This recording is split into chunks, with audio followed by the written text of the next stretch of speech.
Hi guys, I am up, I've been up really early and I am exhausted.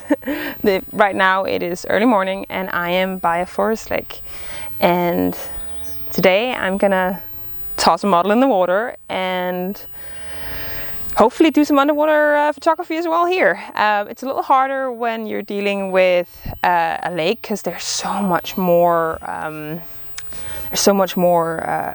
muck in it, but hopefully it's gonna work and the image is gonna turn out amazing. So I'm bringing the digipack as well.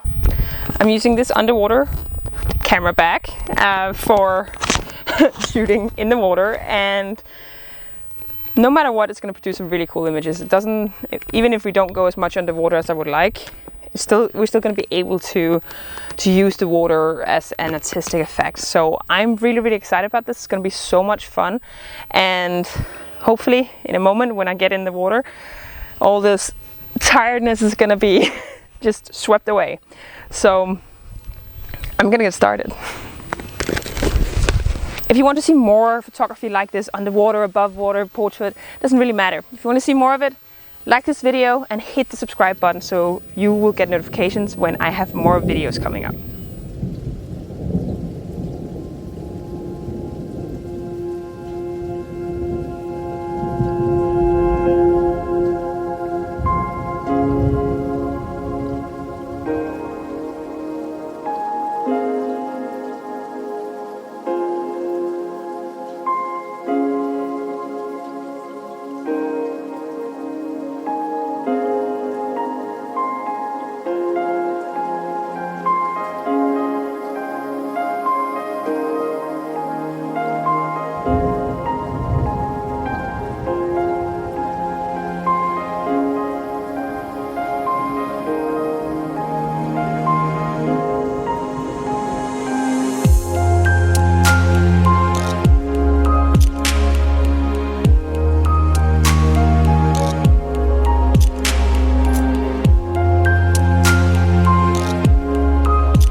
Okay, so we are back up from the water and that was interesting. We did some that were like just in the water's edge, and we found some really cool water lilies, but in that area also happened to have leeches, so we kind of had to get out of there. So we couldn't shoot there for very long, but I really loved the result from the water lilies. And so we took the digipack and went in the main lake area where there's a lot of light. And I kind of knew this going into this, but when you go and use the lake water, it's gonna be, there's a higher chance that the water is gonna be very murky. Most lakes have kind of a reddish hue, so unless you have really pure water with not a lot of minerals, it can be really difficult to get clear images. And so the images that we captured today was definitely more towards a little more artistic. it was really hard to capture very sharp, tack sharp images, like similar to the ones that I captured in the pool. So that was definitely a very important lesson, but it's getting easier. And this time I brought a pair of wide swimming goggles that made everything so much easier, and I could actually see what I was doing. So I highly recommend doing that. Now, I wanted to use my 40mm in the water. However, every single time I put it in the water pack, the movement of the part that holds the lens in the water pack made the bottom between manual focus and autofocus kind of readjust all the time, which made it near impossible for me to set it up.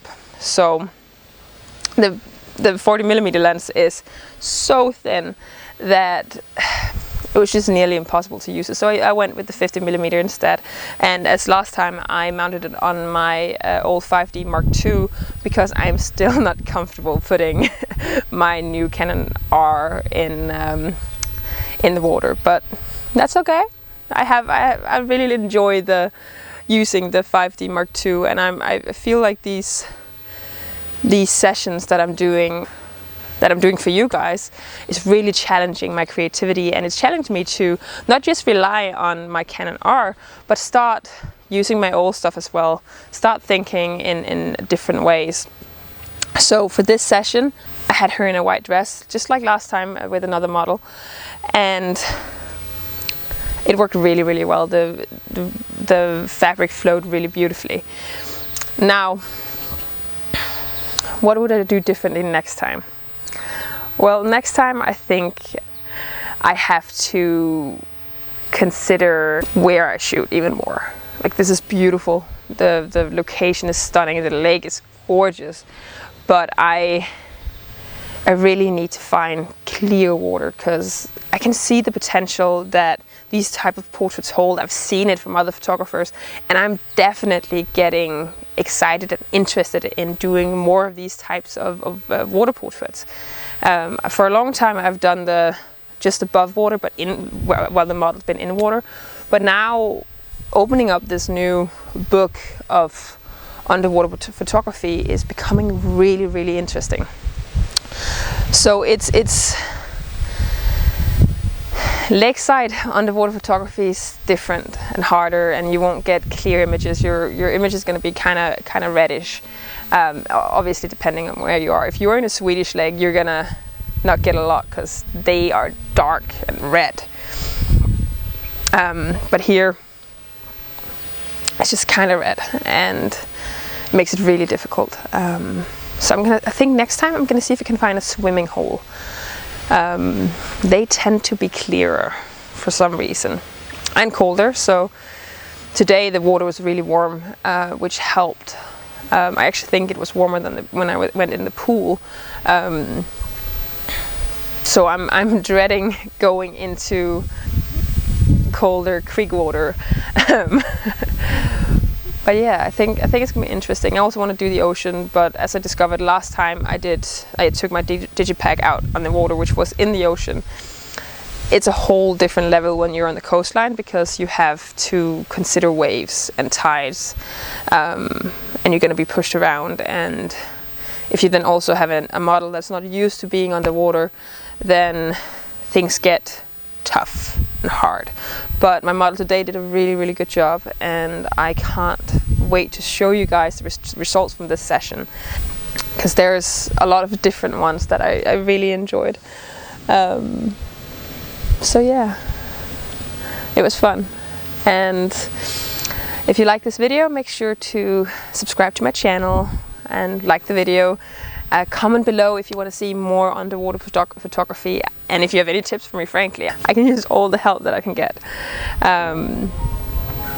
But yeah, make sure to subscribe, and until next time, bye.